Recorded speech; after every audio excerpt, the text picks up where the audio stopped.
Alright, what is going on, everybody? Welcome back to another episode of Train Terms Talk Shows. Today we are talking about the Herrin Railroad. We will also be learning a little bit about the Crab Orchard and Egyptian Railroad. A lot of people have probably not heard of the Crab Orchard Egyptian Railroad or the Herrin Railroad. Well, this railroad isn't known very well. The Crab Orchard and Egyptian Railroad's headquarters are located in Marion, Illinois. The Crab Orchard and Egyptian here, this is a map of what they own. It's not very much. It's a really small Class 3 railroad. They only own two districts, which is the Herrin District above and the Marion District, which is below. The lines that the Crab Orchard and Egyptian Railroad operate on were the Chicago, Burlington, and Quincy in Herrin, and the Illinois Central Johnston City District in Marion. Mainly, their freight revenue primarily consists of coal, lumber, petroleum, grain, steel, paper, chemicals, manufacturer goods, and railcar repair services. The Crab Orchard and Egyptian Railroad has some junctions where they work with big Class 1 railroads. There's an interchange in Marion, Illinois, where the Union Pacific Marion sub works at. Then in Herrin, Illinois, the Crab Orchard and Egyptian Railroad encounters the BNSF Beardstown subdivision. The Union Pacific Local LSG-54 will drop off or pick up cars from the Herrin Railroad. The BNSF Local L-CHI 6561 will pick up cars or drop off cars for the Herrin Railroad. Well, today though, the Crab Orchard and Egyptian Railroad no longer really exists. The line was acquired by the Herrin Railroad in 2019, so the Herrin Railroad owns it now. Originally, though, on July 2nd of 1971, the Crab Orchard and Egyptian Railroad was first founded and known as the American Rail Heritage Ltd. The new company started off by creating a vintage tourist line operation alongside the Illinois Central Gulf-owned trackage. The first revenue operations had come into fruition on May 29, 1973, and the railroad ran its very first train, consisting of Crab Orchard and Egyptian's newly acquired 242T steam locomotives, three former Illinois Central Railroad commuter cars that came from the former IC passenger station on the Market Street in downtown Marion, with several sightseers and all. The tourist train would go west towards the Crab Orchard Refuge Railroad Junction near Ordeal, where the train would do a brief turnaround and eventually make a return trip to the passenger depot. Locomotive number 5 was rebuilt after its first season in service. Saddle tank and coal bunker were removed, and a tender purchased from the Illinois Central Gulf in nearby Carbondale, Illinois was added in place. The rebuild resulted in a locomotive that looked more at home pulling the passenger trains and gave the number 5 additional fuel and water capacity. 2 years later, in 1975, a second steam locomotive was purchased and was much larger. It was purchased from John Thompson of Chicago, Illinois. The locomotive was a storage line in Central Vermont Railway Roundhouse in New London, Connecticut, and was moved to Marion in early 1975 to add on to the COER roster. The new Canadian-built locomotive was a former Roberval and Saguenay 280 number 17. The engine, though, was not in operable condition. The new engine couldn't be used in immediate service until an overhaul was performed. Then, on June 13, 1977, the tables had turned and the first major incident had took place. A big fire suddenly broke out inside the old Illinois Central Depot. The building was completely gutted, leaving the building little more than just an empty brick shell.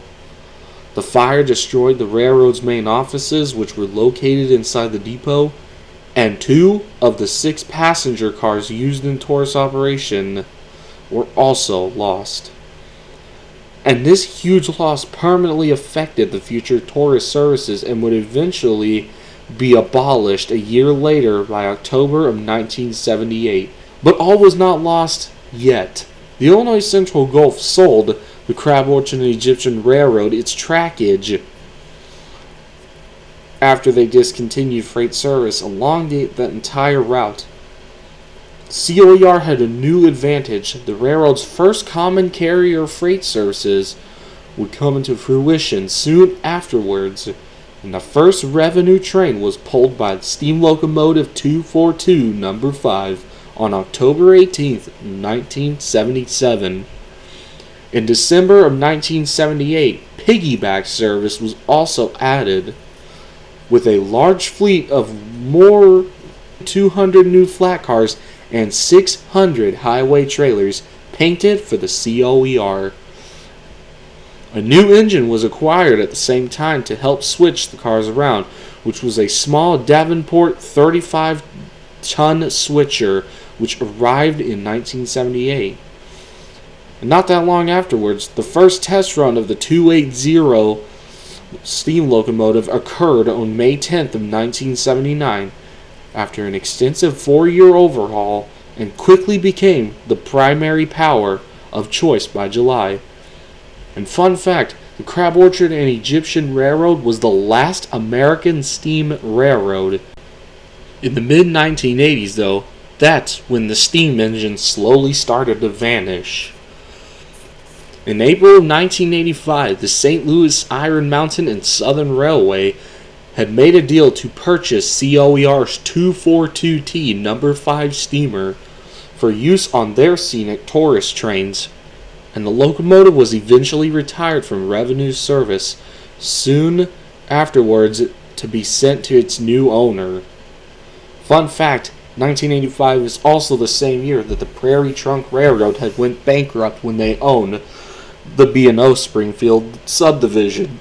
A year later, COER leased their very first diesel locomotive in 1986. It was a diesel-powered switcher from the Precision National Plant, which is now National Railway Equipment. In August 1986, two former Missouri Pacific Railroad SW-1200s numbered 1147 and 1136 had arrived. 1147 arrived at the property on September 4th of 1986, and 1136 followed the next day. On the afternoon of September 8th, 1986, the number 17 was out switching coal hoppers when the dry pipe inside the boiler suddenly collapsed and put the engine out of service. Unless another major overhaul could be performed, the engine would be done for.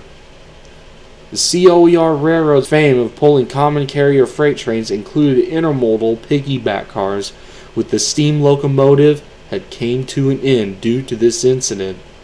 The number 17 was eventually sold on February 9th, 1987, and was transferred to the Bone Scenic Valley Railroad in Bone, Iowa. Later on, a third former Missouri Pacific SW-1200 1161 was eventually purchased and joined the roster in spring of 1987.